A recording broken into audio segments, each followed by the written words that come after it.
I just don't get it. I really don't. I don't understand Paul Anderson. Maybe you can help me out with this, cuz like I just don't understand, but like maybe hearing from you, maybe this will help me understand what I just watched. What's up, guys, and welcome to Rave Reviews, where I, Ray, will break down comic books, movies, TV shows, video games, and pretty much everything in between.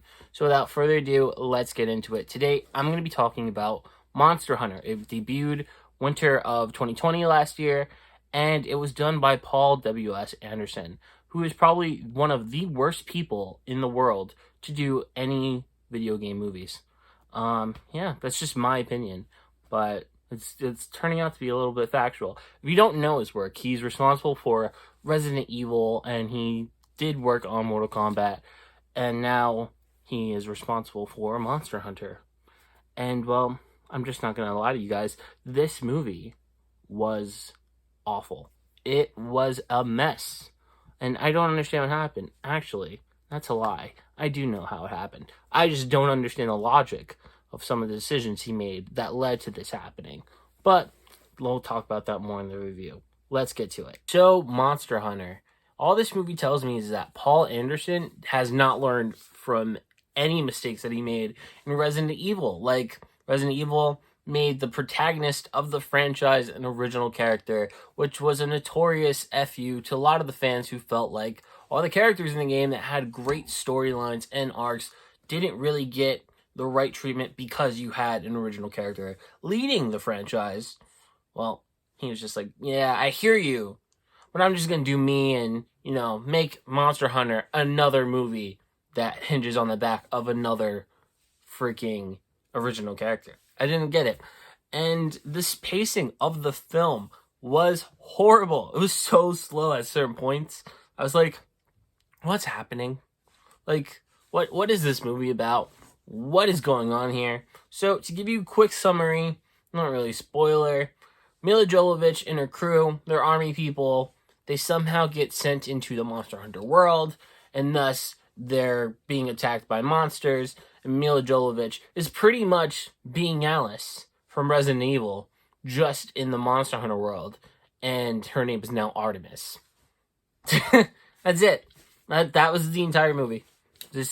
Eventually, we'll get a game character from the game, and like in Resident Evil, he will become Mila Jovovich's bitch because this whole movie will revolve around this original character. Just didn't make sense. I don't understand it. I don't understand Paul Anderson's decisions. But I'll get into like a mini rant about that later. So visually, I will say this movie was pretty cool. Like, you could watch this movie just on its looks alone, and you would probably be satisfied. The monsters look cool. Some CGI, not great.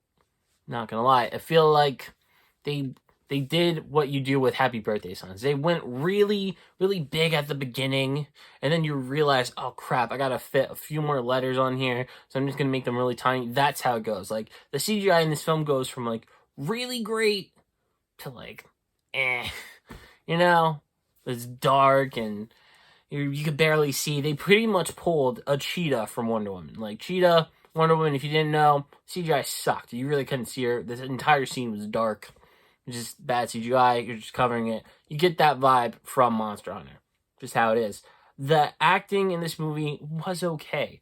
None of these actors did a bad job. Like, Mila Jovovich killed it. I actually like Mila Jovovich as a character. I don't like every time she's a character. It's usually an original character that is just not in a franchise, but somehow is always the face of the franchise. And it kind of has something to do with her, only because her husband is usually the director of said films that she's in, and, like, nepotism.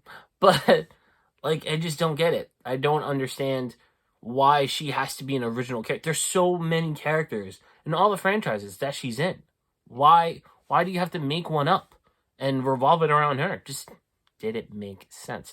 So, we also have T.I. T.I. here was pretty funny. I feel like this movie, yes, the pacing sucks and there's a lot of bad dialogue and the there's some moments where you're just like, what is happening? I'm so freaking bored. This movie's only an hour and a half, so it really shouldn't feel long, but for some reason it just does. But there are comical moments in this. T.I. can be funny. We've seen it with Ant-Man. He's pretty funny, Megan Good. I haven't seen you in a while, and I'm not gonna lie, you probably shouldn't have made your like recent comeback-ish return with this film. I feel like you're probably going to be judged on it. Not that she was bad. It just feels like because this movie is so bad, it's just not going to reflect great on any of the actors involved. I feel like those are the only names I can think of right off the top of my head. And this film was just bad. It really had to come down to the writing, which was Paul Anderson, and some of the directing, also Paul Anderson. Like, some of the scenes were just so choppy and like so quick, you can't really see what's happening. Again, probably due to bad CGI. And you're like, I can't see what happens. So eventually you leave this movie and you're like, this sucks. Of course, they leave it a little ambiguous because you're like, oh, we're going to get a sequel. They're not getting a sequel. This movie did horrible, like across the board. I would be very shocked if they get a sequel. And that would just tell me that Paul Anderson is just the smoothest talker in the world. It just doesn't make sense. Because, like, I just don't understand. Like, Resident Evil was a successful franchise. Hit or miss across the board. The hit was profitable. There was not one of those movies that flopped. However, with the fans and with a lot of the people, they didn't understand.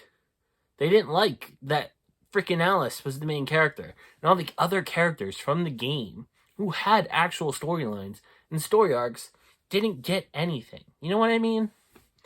But that's a trend. I don't understand. Like, this new Mortal Kombat movie that's coming out, the lead, again, is going to be an original character.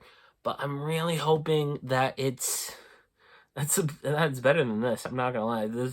The bar is so low after Monster Hunter.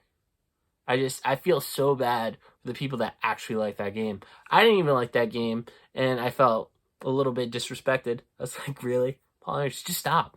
Just stop making video game movies. It's not for you. It's okay. Nothing wrong with it. You're just putting out trash, and it sucked. It was really bad. Honestly, if I had to rate this film, I would give it like a 1, mainly because of the graphics alone. Like, were they all perfect? No. But, like, there's some scenes that are visually appealing. Some deaths were kind of cool. Nothing shocking. Story sucked. The pacing, the movie felt way longer.